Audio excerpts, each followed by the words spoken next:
you've got to keep stripping things out to try to get it back to how it sounded with just an acoustic guitar. Hi, welcome to the 13th floor. I'm Marty Duda. Today we have Anthonie Tonnon with us. How's it going? Very well. Excellent. Now, Anthony, you have your new album out, Successor. It's been out for a little while, and you're going through the whole release process. How has it been going? The way you planned, everything kind of on schedule? Yeah, everything's sort of the way we planned. We're getting better at planning things. Things still surprise you, but for the most part, it's sort of gone the way we hoped. How hands-on are you as far, because you're an independent artist, I assume, so how much of it are you actually going, we have to do this here and this here and this here, and you're sitting there working it all out yourself, or do you have a team of experts? I do have a team. I'm really lucky in that I have a really good team. I have an American label. I have radio pluggers and publicists. I have a New Zealand publicist, and I have an Australian label as well. But for this record, I actually started my own record label in New Zealand as part of the process. Right.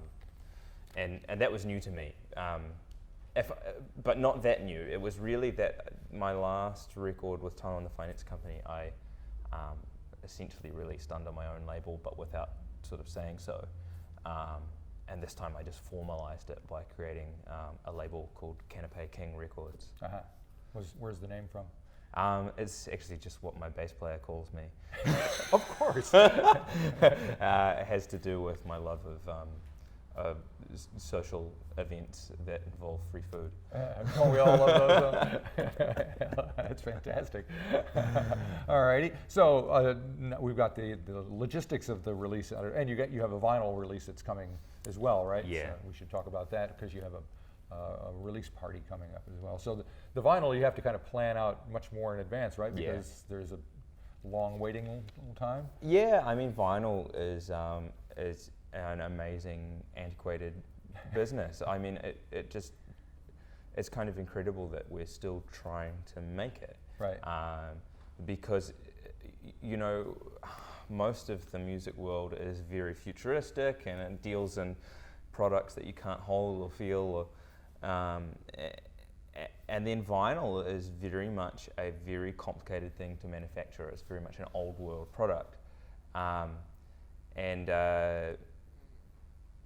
I just at the moment every vinyl plant who says they will make you vinyl will probably deliver it later than they say they will. Yeah. And in the first instance, they'll tell you it will take quite a while just to make it, and then they'll probably be late on that. Right. But I was really lucky in that the vinyl came out really well for us. It sounds good and it looks good, and I've come to learn that that's not a guarantee. Right. And you can have it quick or you can have it good.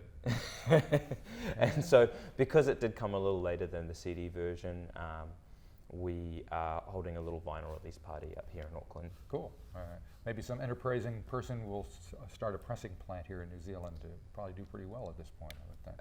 Yeah, I think it's just that I find it hard to comprehend what it takes to manufacture real things. Right.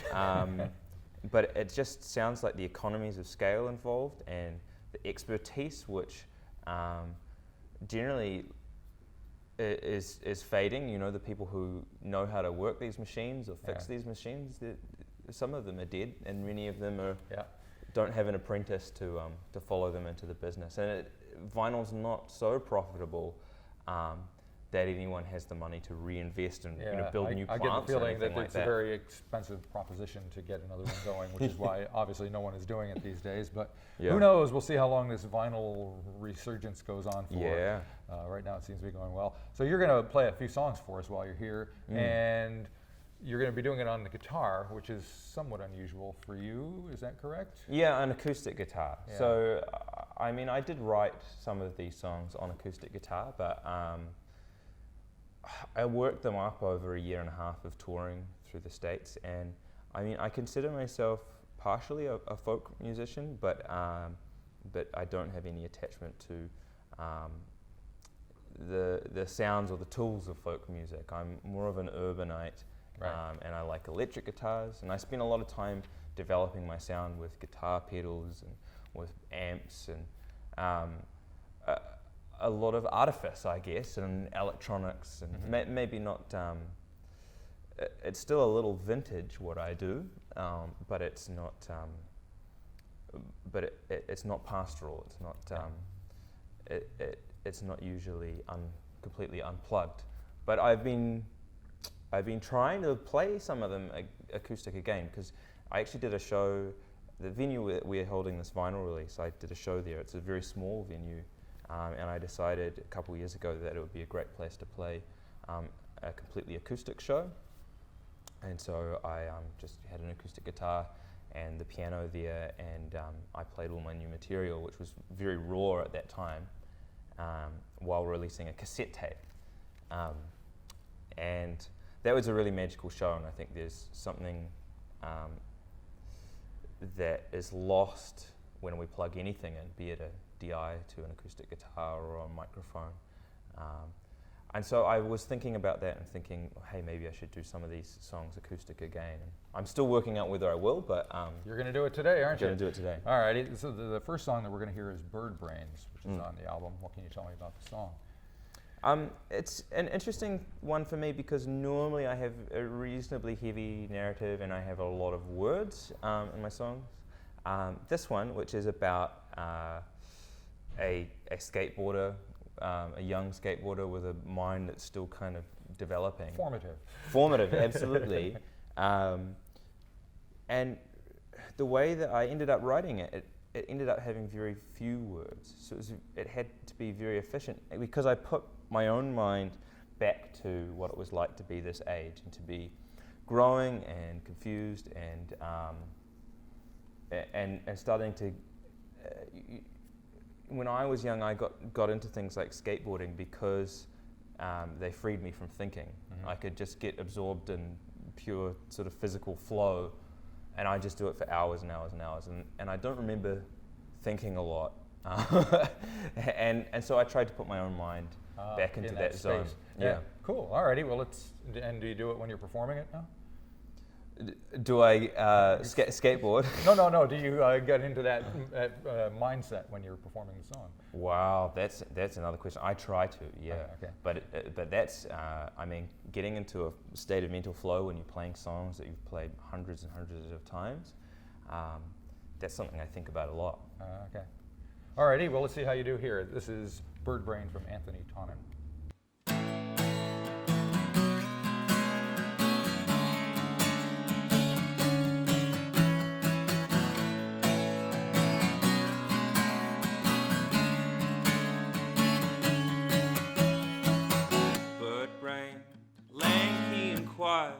Feeling outrun, so you come here to the skate park where they flock around William's car.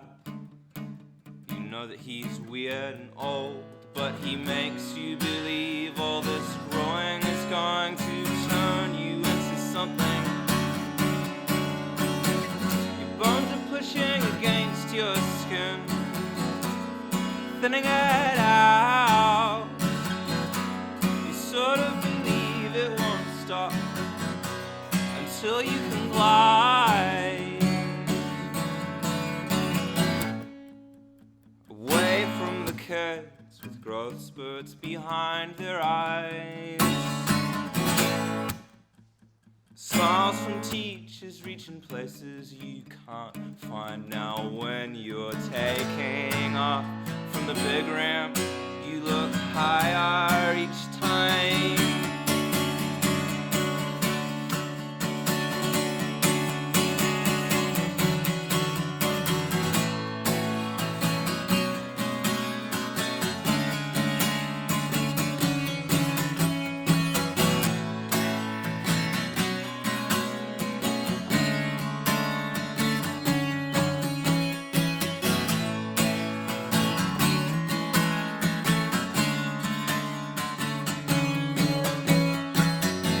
When you got that concussion, you felt so tired. They said you shouldn't be sleeping, but William, he didn't mind. He let you rest in the car, got out his scissors for chop, said you're gonna go further than they are, son.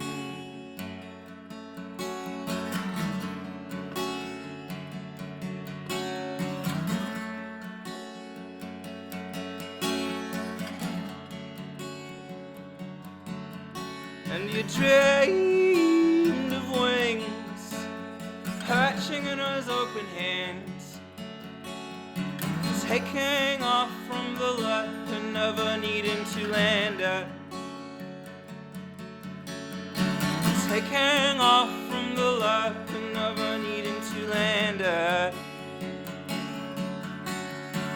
Taking off from the left and never needing to land it.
We're back here at the 13th floor with Anthonie Tonnon, and you have another song prepared for us.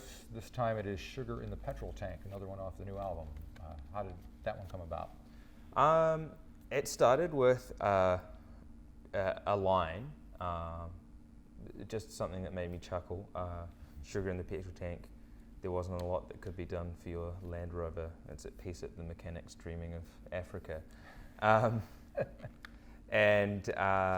But it turned into this meditation on immigration. And it was a bit of a journey figuring out where this song was going, and it started kind of irreverent, and it turned into a much more sort of empathetic song than I expected it to be. But it started turning into a song about an immigrant in a large city when I was sitting in a Thai restaurant, and I was considering that all the Thai restaurants I'd been to in town had pictures of the royal family. Mm-hmm. And I got the line in my head, now you're wrestling with visions, you see her clothed in the colours of your kingdom, and the gilded pictures that hang in the restaurants of your countrymen. And it just started to twist and change, and had this image of a drawbridge, and it's a pretty long kind of meandering narrative for me, but it had a sort of magic to it that sort of, and a little bit more mystery than my songs often do, that kept sort of propelling it on. Right. Do you find that songs do take on a life of their own as you're writing them, and you just kind of have to follow? Yeah, you do have to follow, and sometimes you come to a big caved-in tunnel, and there's just nothing you can do but get out a pick and just hammer at that rock for a long time. See what uncovers itself. Before you find a way through and past all that rubble, sometimes sometimes the melody will tell you that you can't go on with this line of lyrics, and that you've got to go back a little bit, and retrace your steps. I mean, it's like a maze in some ways. Yeah. Cool. All right. Well, let's give it a listen. This is Sugar in the Petrol Tank.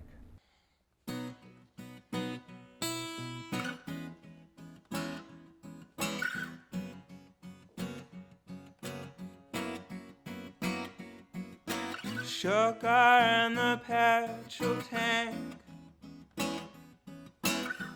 There wasn't a lot that could be done for your Land Rover. It's at peace at the mechanics, dreaming of Africa. Oh.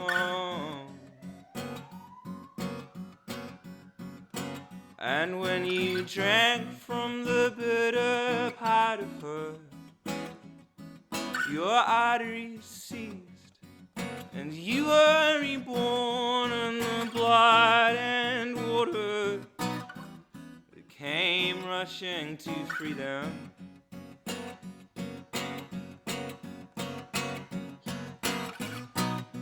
Now you're wrestling with visions. You see her clothed in the colors of your kingdom, and the gilded portraits that hang in the restaurants of your countrymen. Thus set he as a test for the son of a boundless privilege. They shout from cars, or they pretend you don't exist. But she found you, she loved you, for your honor, for your wisdom, and you had to take it out on someone.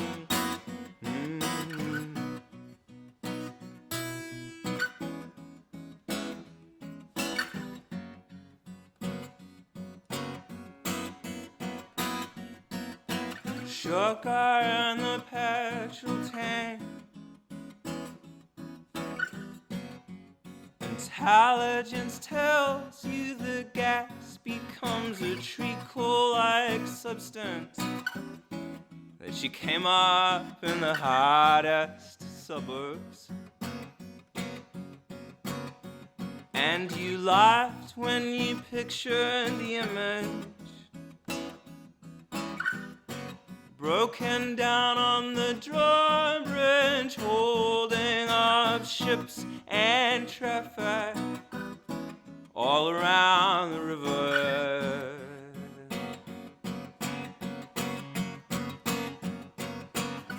And all your tantrums, your giraffes and elephants, your planes and arcade games. She wore a blindfold, now you're kneeling before her sword and scales. Oh, the city as a test for the son of a boundless privilege. They shout from cars, or they pretend you don't exist. But she found you, she loved you, for your honor, for your wisdom, and you always took it out on someone. So go on and jump from the highest point and let the army come to catch your fall in a bed of swan's feathers and carry you home, or send them off, claim a throne of your own.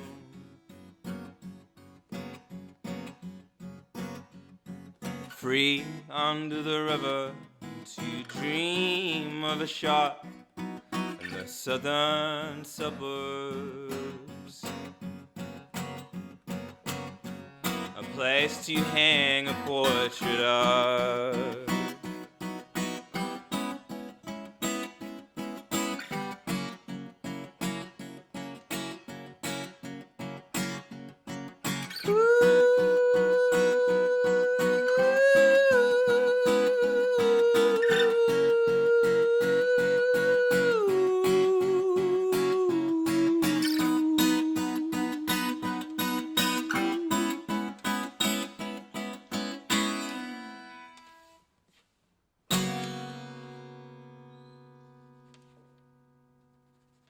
Alrighty, we're back here again with Anthonie Tonnon, and we have one more song that you're going to treat us to from the new album Successor.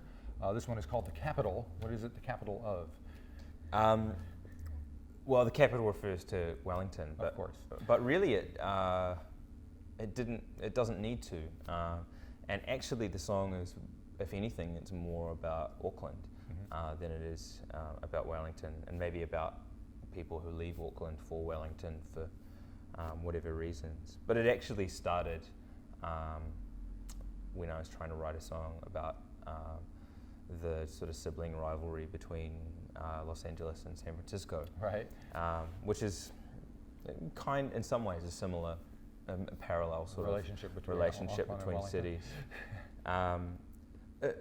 I mean, but it's interesting because we were talking before about how songs sometimes you have to go down their path and they tell you where you're going, and I think a lot of my songs start with a story, or they start with me having some kind of character or story in mind, and then there'll be a little bit of interplay between that and how it actually works out on the page and set to music. But with this one, I really had to just follow the music, and this is one of the hardest lyrics I had to make in the album, because I was driven melodically, kind of knew what the melody had to do, and I had to try to find the words and then the story to incorporate it in to figure out where it went.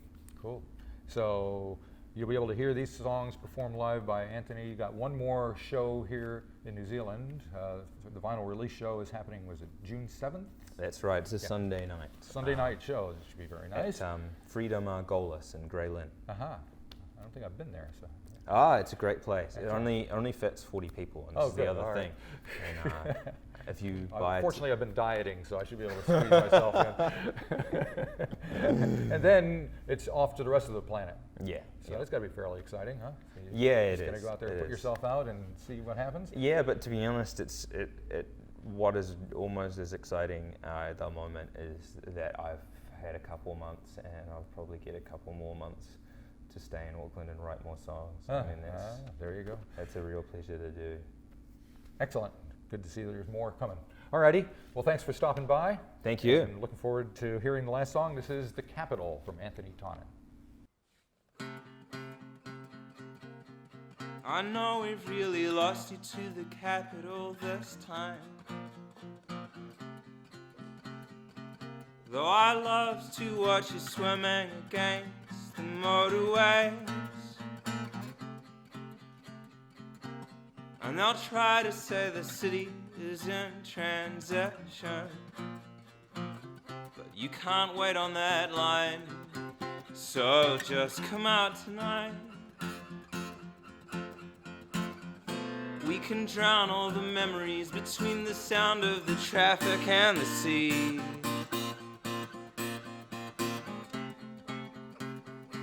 Some awful zombie film was playing on your laptop. You smelt of chlorine, we were spilling gin on the couch. Your ceiling about to give out to the mold and the storm, and I knew then that would have been the moment to bite your shoulders and hold on. I wouldn't have lasted long, you know. I never swim with my head right under You wanna believe in the water, in a town that can pull you back up. And in the capital, oh, in the capital, I believe in the capital. They'll do that for you.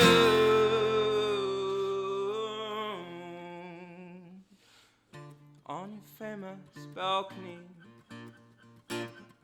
we could see both oceans, the body of the population, and the motorway flowing like a pulsing artery. You said, imagine a giant knife cutting through us, the car spurting straight on.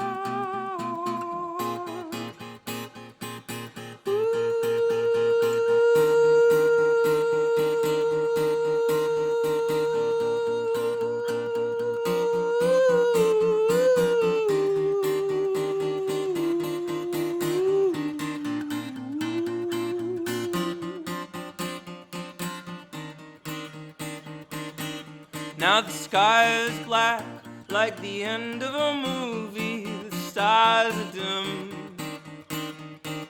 and you can read the credits if you look closely. Now stronger swimmers will move into these spaces and pay too much rent, make those mistakes beneath the dun of the sea and the motorway.